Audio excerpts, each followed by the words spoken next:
오소서 성령님, 일어나게 하소서. 은총이 가득한 이여 기뻐하여라. 주님께서 너와 함께 계시다. 안녕하세요. 오늘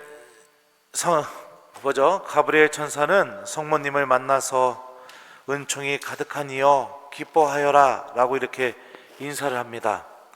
은총이 가득한 이여 라는 이 그리스말을 직역하면 하느님으로부터 충만한 돌봄을 받고 있는 이여, 아니면 하느님으로부터 충만한 은혜, 호의, 또 은총을 받고 있는 이여 라는 의미로 이렇게 번역이 됩니다.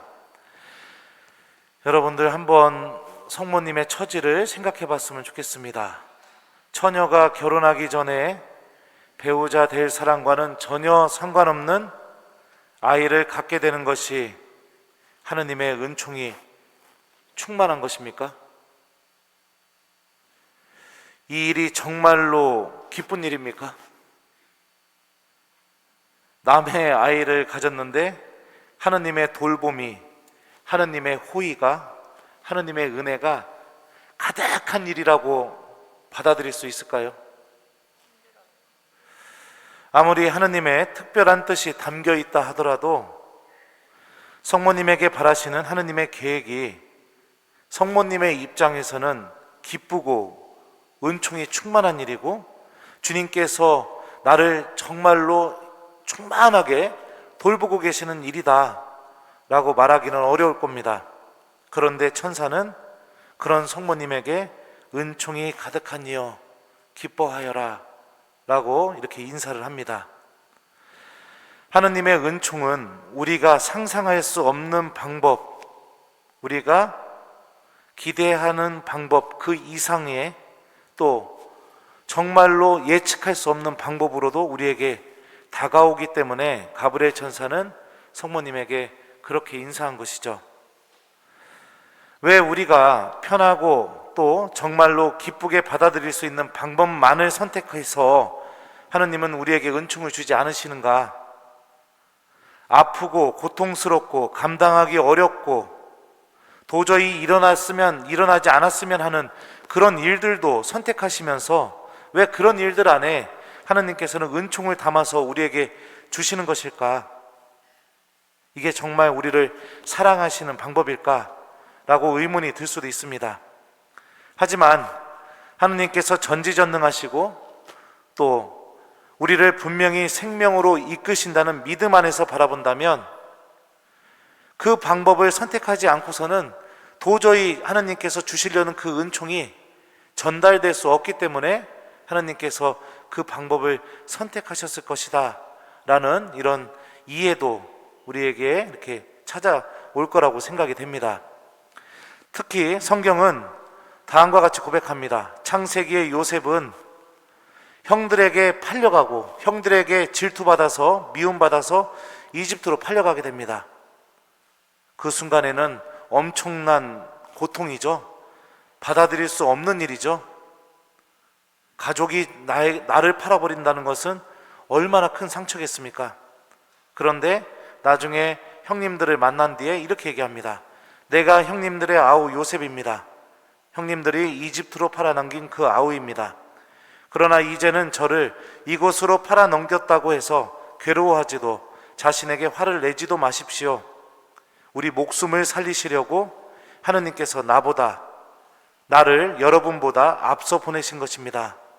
바로 그 고통 안에 담겨져 있던 하느님의 특별한 은총을 발견했기 때문에 형들을 만났을 때 이렇게 얘기했겠죠.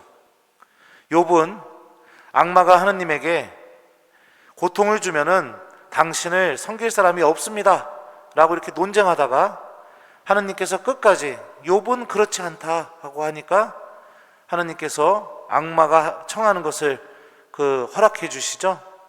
그래서 욥은 아무 이유 없이 고통을 받게 됩니다. 그 고통 속에서 처절하게 울부짖고 그리고 나서 마지막에 이렇게 이야기합니다. 당신에 대하여 귀로만 들어왔던 이 몸, 이제는 제 눈이 당신을 배웠습니다. 그 고통 안에 담겨져 놓은 하느님의 특별한 은총, 바로 하느님을 직접 바라보고 체험할 수 있는 그 은총을 발견했기 때문에 이런 고백을 할 수 있었던 거죠. 다윗도 한번 생각해 보십시오. 여러분들, 다윗이 화려한 왕이었을지 모르지만 그는 언제나 넘어졌고 죄를 많이 저질렀었고요, 사람도 죽이기도 했었고요, 그리고 심지어 자신의 아들인 압살롬이 쿠데타를 일으키는 것까지 보면서 또 원수들의 그런 미움 속에서 항상 쫓기는 삶이 다윗의 삶이기도 했습니다. 그런데 그런 고통을 체험하고 나서 다윗은 시편에서 다음과 같이 고백합니다.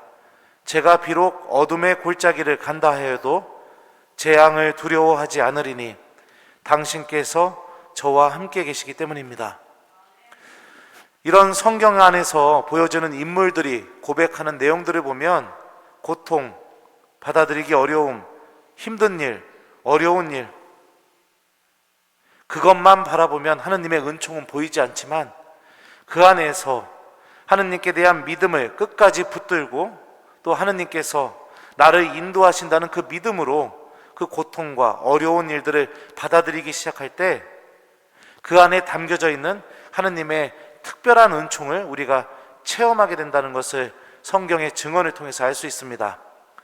모두가 받아들이기 어려운 방법을 통해서 하느님께서 어떤 순간에도 나와 함께 계시며 나를 생명으로 인도하신다는 아주 특별한 은총이 이 성경의 인물들을 통해서 고백되고 있습니다.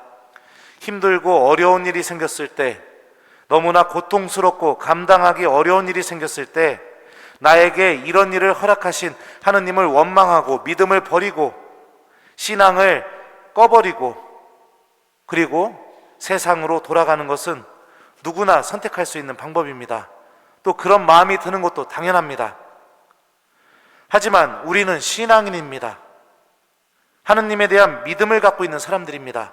이게 다른 사람과 우리를 완전히 독특하게 구분짓게 만들고 우리를 빛나게 하는 그 명확한 이유가 우리는 믿음을 갖고 있는 사람이라는 것이기 때문에 그렇죠.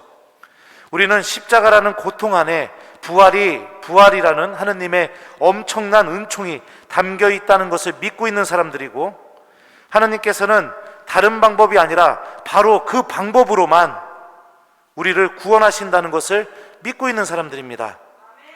그러니 고통 안에는 나를 살리시는 하느님의 은총이 담겨져 있고, 내가 감당하기 어려운 일 안에는 나를 인도하시는 하느님의 은총이 담겨져 있고, 내가 받아들일 수 없고 거부할 수 없는 일 안에는 나를 생명으로 부르고 계시는 하느님의 은총이 담겨져 있다는 것을 우리는 믿고 있는 사람들이죠.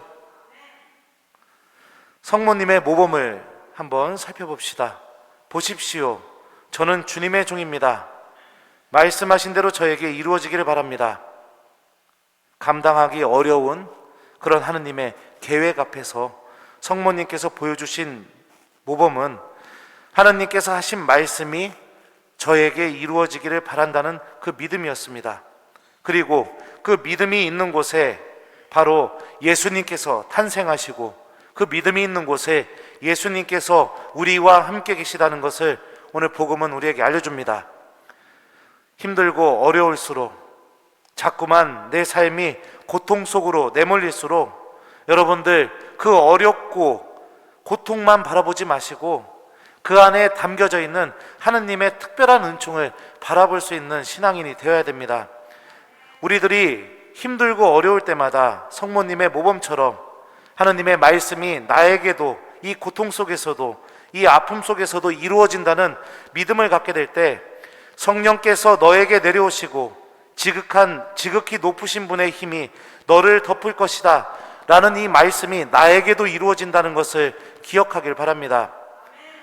사랑하는 우리 교우 여러분들, 주님께서 탄생하시는 곳은 바로 말씀이 이루어진다는 믿음이 있는 곳입니다. 내가 기쁘고 좋을 때만 그런 믿음을 갖는 신앙인이 아니라 내가 힘들고 어려울 때도, 받아들이기 어렵고 불편할 때도, 내가 정말로 몸부림칠 정도로 아픈 그 순간에도 하느님의 말씀이 나에게 이루어진다는 믿음을 갖고 살아가는 그런 신앙의 자세가 우리를 살아계신 예수님께로 인도해 줄 겁니다. 우리 모두는 은총이 가득한 사람들이고, 그러기에 가브리엘 천사가 전하는 성모님의 인사말에 우리 모두도 주인공이라는 사실을 여러분들 기억하면서 오늘 하루를 잘 마무리했으면 좋겠습니다. 숙제 주겠습니다. 여러분들 오늘 저녁 마무리하시면서 지금 혹시나 힘들고 어려운 일 있다면 그 힘들고 어려운 일만 바라보지 마시고 하나님 말씀을 붙잡고 나를 인도하고 계시는 하나님의 은총을 볼 수 있도록 하나님께 도움을 청하면서 기도해보는 오늘 저녁이 되었으면 좋겠습니다. 은총이 가득한 이여 기뻐하여라. 주님께서 너와 함께 계시다. 아멘.